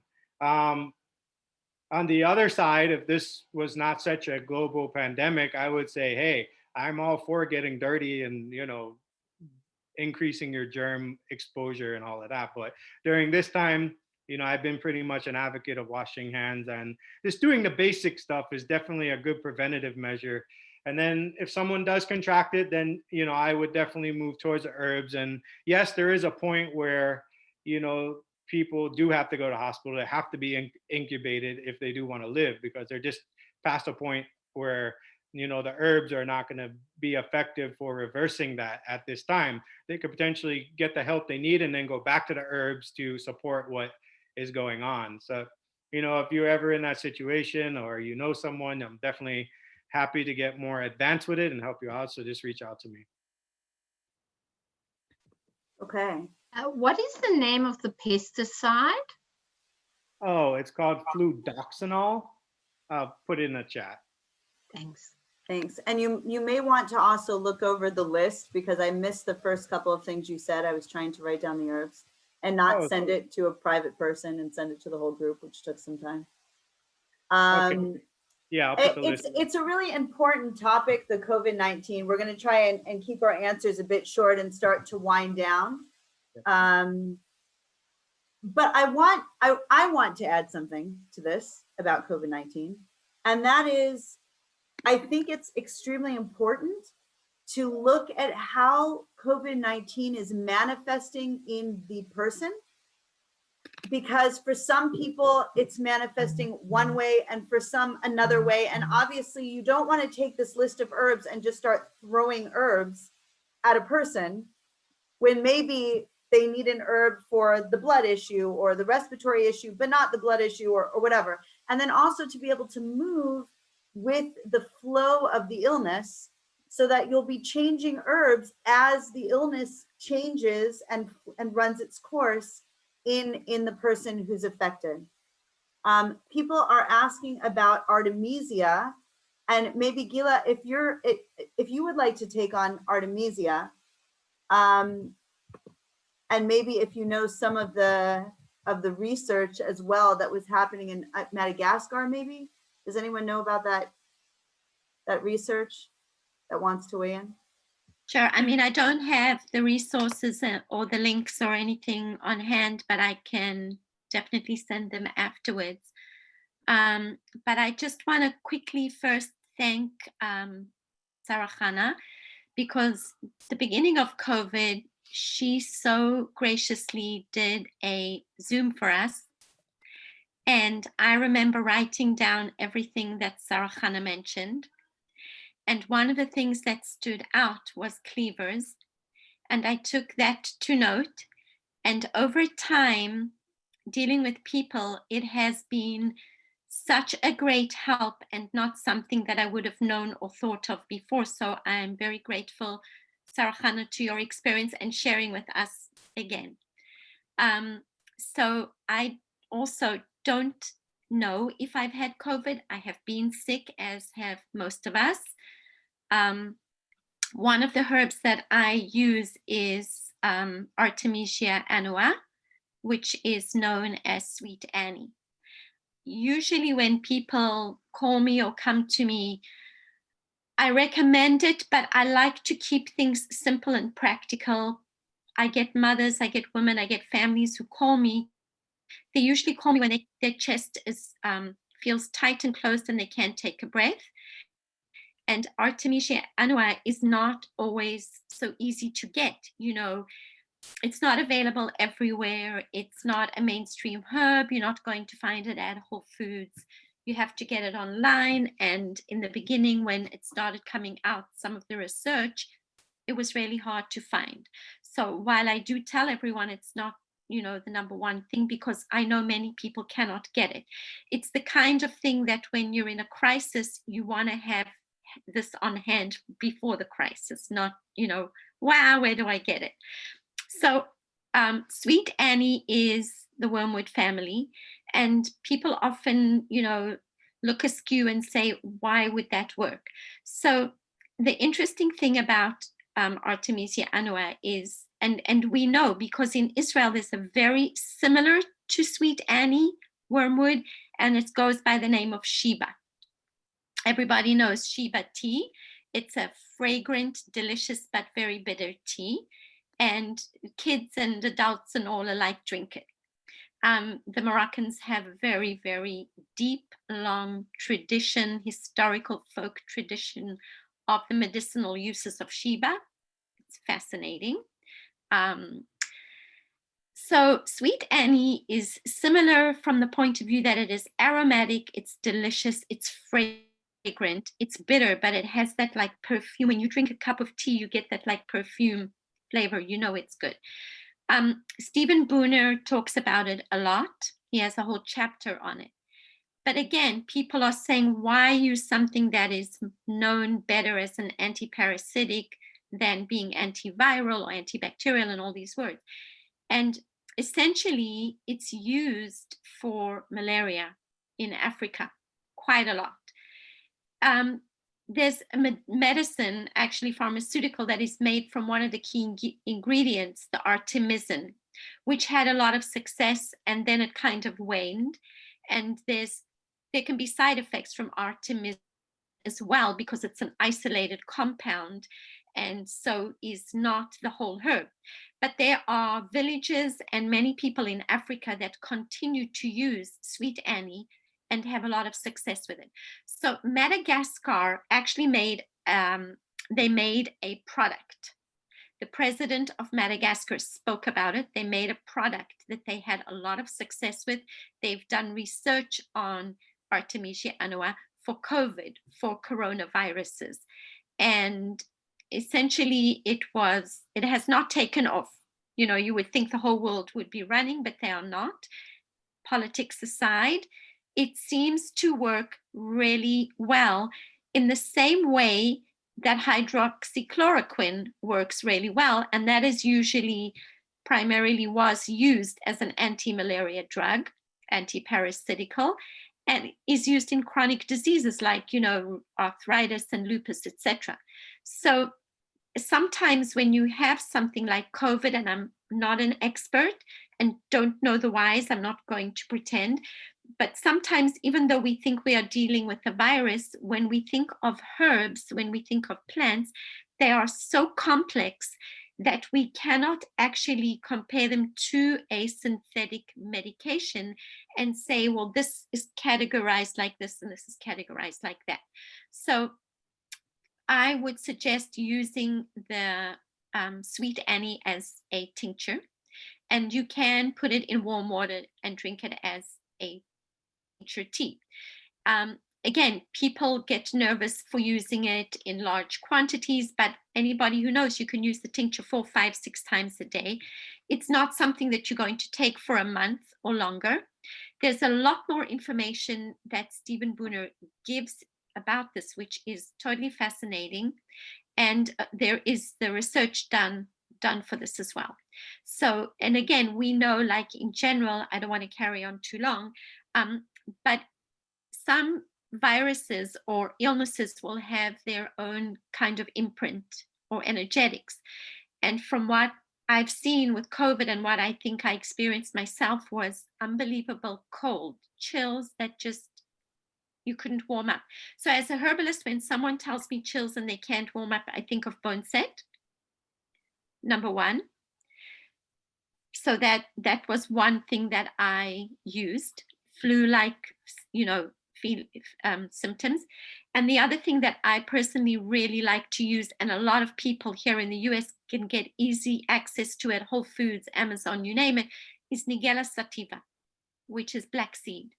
And black seed is very warming, and so is ginger. But ginger can be a little drying, where Nigella is actually warming and moistening. So I found that helpful for many people to take along with whatever else they took. When people call me, I have had a bunch of women call me over the last few weeks because we seem to have been getting this in Florida now. I was sick as well. And one of the things was when they call me and they tell me, my chest is tight and I cannot breathe. So the first thing that a lot of people have a lot of help with, and you know this, is lobelia.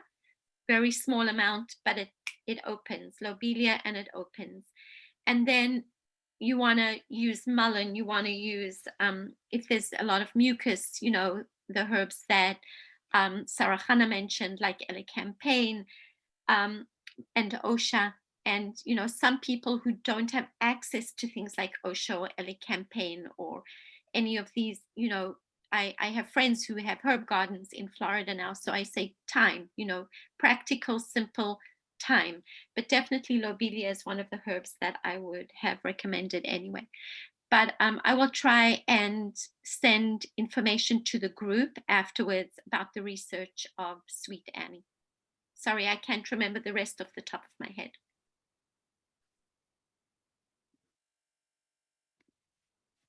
Sorry, somebody here is asking about ephedra.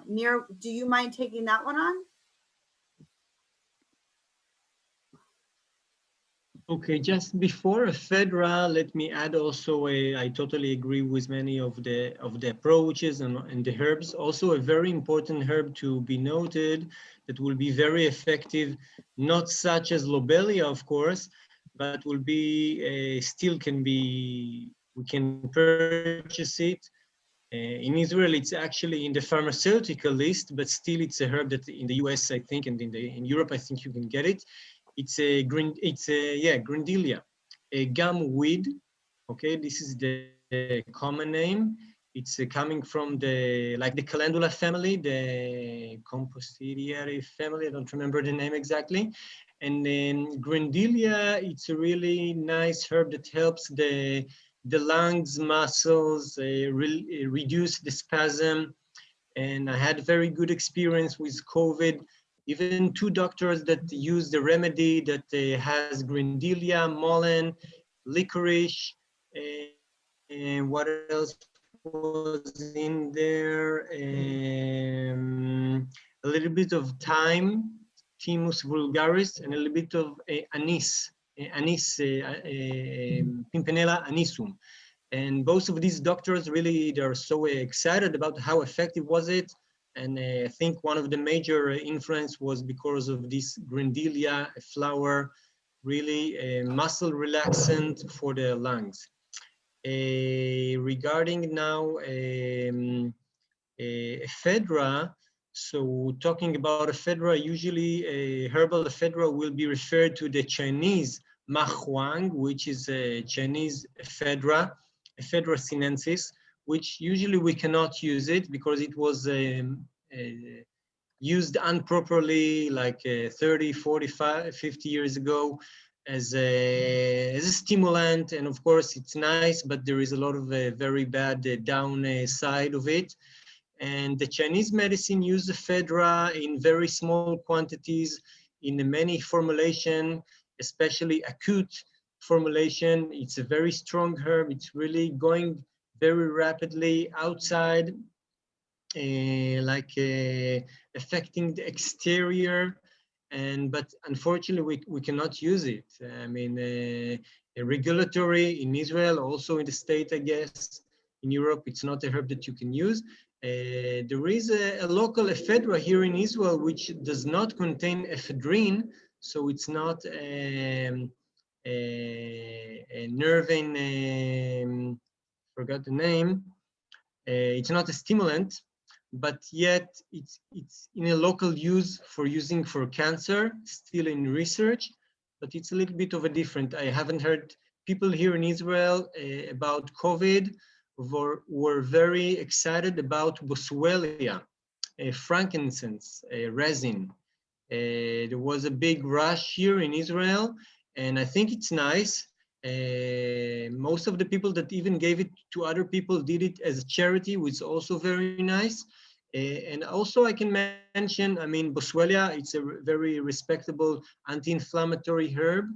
There are ways to make it, if you decoct it or if you make it as a tincture, depend what will be the ratio of the alcohol, because if you want to get it, it's actually a gum oleo resin. It has gum, it has oleo, like oils and essential oils and resins. So really depends what you want to make from this piece of resin, if you want to get the resin sides, or if you want to get the oily side, or if you want to get the gum side. And there is a lot of way how to, if you cook it, decoct it for an hour or more, and also then later on infuse it with, macerate it with alcohol, so you might get a lot of these fractions all together. But Boswellia, the idea was to take little pieces of the resin and put it in the mouth. People said that it was very effective. I can mention another very common herb in Israel that I really appreciated. Nobody really noticed it too much. It's Pistacia. It's called Arabic gum, and no, not Arabic gum, because it's not gum arabia, it's Pistacia. It's from the pistachio family, Pistacia lentiscus. It's Elah. The name in Hebrew is Elah, like a goddess. Elat hamastic, which is like a mastic. So it's a mastic tree, I think, because there is a Yemeni mastic tree, so there are a lot of names for it, but it's also very common. You can get it just somewhere in the outside of your house, and you can make a tea out of it. The branches, the leaves, it's a little bit drying. There are a lot of tannins, but also there are a lot of resins in it and essential oils, and you can gargle it. You can mouthwash with it, not only for COVID, but if I compare the Boswellia, so also there is a local herb. And referring to my approach to COVID, which I accept all of the previous, so just mentioning Of course, the preventative method that we need to be used, medicinal mushrooms were said here before, astragalus was said here before, and other approaches that we can really make our barrier walls stronger, even gargling, spraying to our mouth, inhalation, all of this stuff, even putting the mask. So on the mask, just spray a little bit of essential oils, even just lavender or lavender with a little bit of oregano.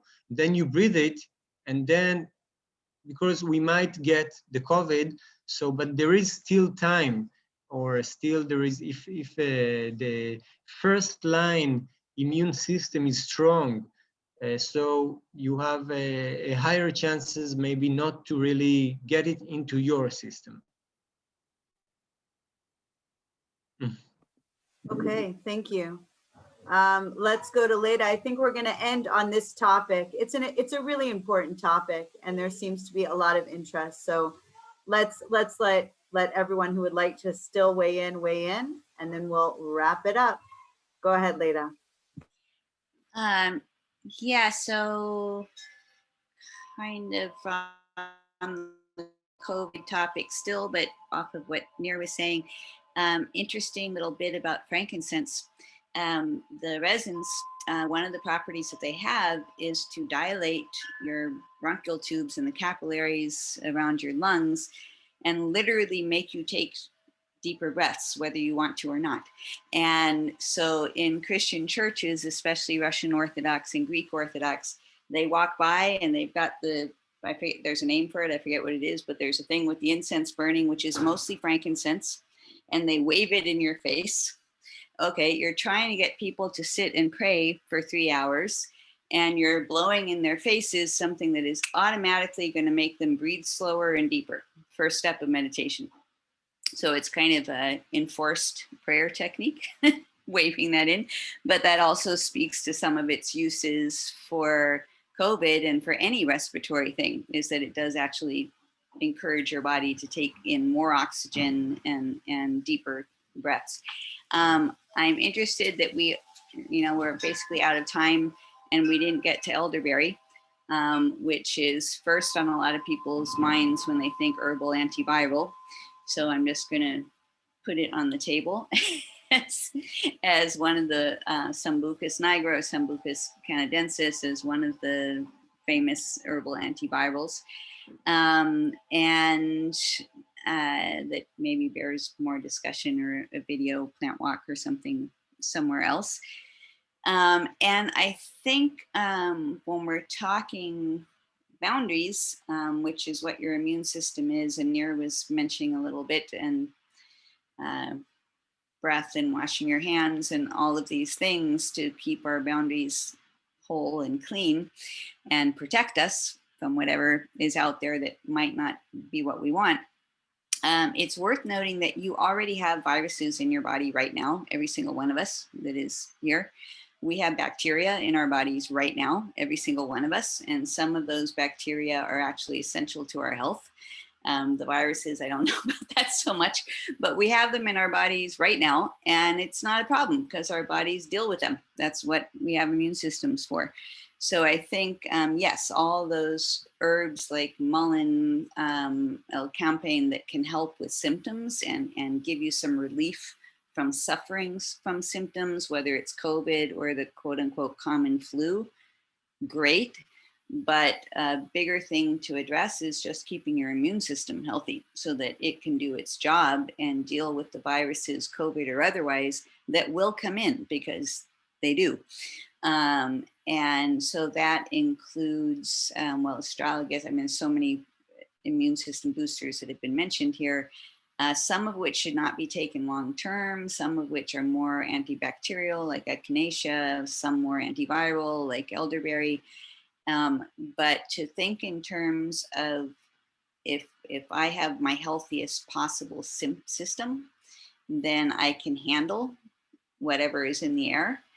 And so where is my system off, and which herbs would support my unique situation to bring me back to a strong immune system for me personally? Is it my lungs? Is it my digestion? Is it my circulation? You know, what is my personal weak point, and which herbs can help boost that, which then will also protect me from succumbing to viruses and so on as much as possible. That's it. Okay, thank you. Did anybody else want to weigh in on this before we wrap up? Sustainable Farmer Drew, a few quick words? Yeah, I'll just add something. I won't take too long. Is that, yeah, what Lita is saying is definitely lifestyle choices come into play. And I would look at that even before considering using any herbs, you know, adjusting maybe some underlying concerns, especially any immune disorders, or, you know, things like diabetes, or, you know, any kind of underlying health issues you want to look at first. And, you know, just taking time to, like, the basic lifestyle things that can increase our immunity is just like, you know, you want to neutralize the effects of stress by, like, doing breath work or meditation. You want to do, you know, laugh every day for just a little bit. You know, make sure you're getting enough sleep, drinking enough water, you know, basic lifestyle things. And just taking, you know, these precautions goes a long way. And then you can add in herbs if you feel like that's, you know, something you need to do. Some of them are definitely beneficial as a preventative, and, you know, maybe that's something you want to herb, but definitely everyone's situation is different. And, you know, even the herbs that I use is not a prescribe all for everybody. You know, that definitely can pick and choose from some of them. And, you know, you can pick and choose from some of the recommendations and see if that's helpful for you. So I think it's just really contextual, you know, and you want to look at, like, things. They've had a lot of studies. You may want to do some research on vitamin D, where a lot of people are really deficient in vitamin D. You know, you need to be careful because too much excess is actually can cause reverse, you know, problems and create more health issues. So, you know, you may want to get checked for your vitamin D levels. And if that's something you're deficient in, it can really be beneficial for your immune system and bone health and a whole bunch of other things. And actually, you know, and how the virus responds to you. So in the end, all these lifestyle choices and precautions that you take can really go a long way. And, you know, when you treat your body right and build your immune system up, that, you know, you have a better chance, if you do catch it, to fight it. And oftentimes, you know, you may be someone that doesn't get it because your body is naturally able to muster up those defenses when you need them. You know, unfortunately, a lot of people don't have that, and we're faced with, you know, this is a very complex issue, and I don't think this is going to end with COVID-19. We're going to see far worse things coming in the future. I don't want that to stress anybody, but, you know, with, I think it all comes down to, human manipulation of our environment. And there's a whole bunch of things, you know, we're condensed in cities, you know, climate change, all kind of things we can talk about. And I don't think we'll get that in the scope of this Zoom meeting, but, you know, it's just like zoonotic diseases are going to come, and they're going to come worse. So it's like, what do we do now? What do we learn from COVID? How do we keep ourselves healthy and go into the future, and taking these steps to be healthier individuals for ourselves, for our families, for, you know, the world, right? So that's just something I wanted to add.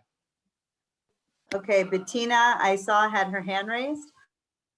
I just we can talk for hours about this. I want to round off everything that Drew and Lita said with a quote of Benjamin Franklin, where he said, "An ounce of prevention is worth a pound of cure." And I think this is really where our herbs shine, and our herbs are food. And I mean, if anybody present here today has a question about a particular herb for them that can help them exactly with this, even more with, you know, curing yourself, then you should just contact all of us. I'd like to say something before you wrap up, Rivka. If everybody could, I'd like to take it will take 2 screenshots instead of a group photograph if we were all together. I would very much appreciate whoever can put on their videos, look into the camera, give me not even 2 minutes. I'll take 2 beautiful screenshots, and then we will have it for this year. So is everybody who can put on their screen? Okay, let me just move the chat away. Right, so I'm taking the first one now, and then I'll have to switch screens so everybody look nice. Okay. First one, I've done one. Give me 1 second to transfer that. Right, now I'm ready for the next screen. Oh, now I've got everybody on the same screen. How's that possible? 25. Okay, another one. Ready and steady and beautiful smiles. Thank you. I'm done. Wow, thank you. There's the team at it again. Thank you, Adrian Rivka, for making sure to get a group photo. It has been so much fun. I remember at the end of Ancient Roots Israel a year ago, and people were lingering in the hotel saying, I don't want to leave, I want to stay. And I think that's how we all feel right now. I want to add one more comment before we go, that for those of us who are kind of playing with the wild weeds, as you may know, I lead a virtual plant walk once a week on Sunday afternoons. You can find us on Telegram and also on Signal. We've left Facebook-owned platforms. And I do think that it doesn't have to be so complicated. If you get into a situation and you don't have all of these exotic, incredible herbs on hand, there are so many wild weeds growing in the green spaces here in Israel. Some of them were mentioned here in the chat, like olive leaf or Artemisia as Sheba.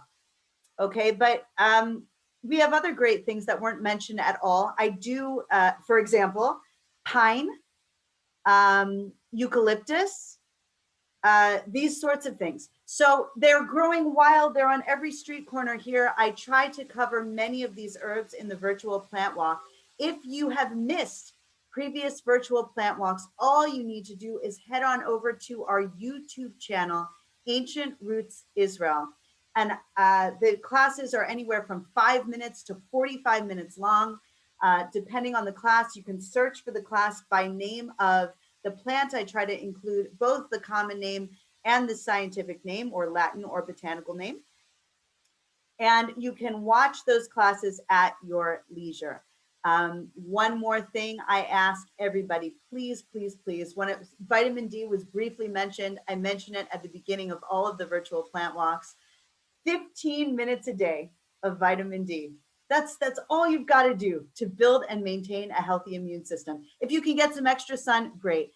Get outside in those green spaces, not only exposing your largest organ, the skin, to the sun to get that vitamin D, but also breathing the fresh air, being out in the green spaces. Take off your shoes, roll up your sleeves, kick up your skirt, hike up your pants, take off your hair coverings, and expose as much of your body to the sun as possible. This is the best kind of preventative medicine, just breathing fresh air, being out in green spaces, and being out in the sunlight. Thank you so much for everybody who came. Feel free to go to ancientrootsisrael.com to learn more about Ancient Roots Israel, or join us on Signal or Telegram. Thank you so much. Good night. Thank you.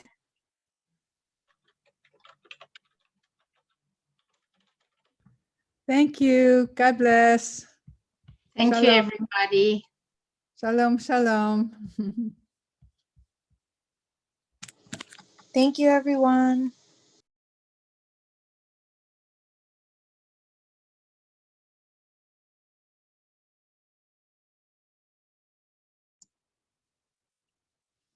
The rest is staying, Rivka.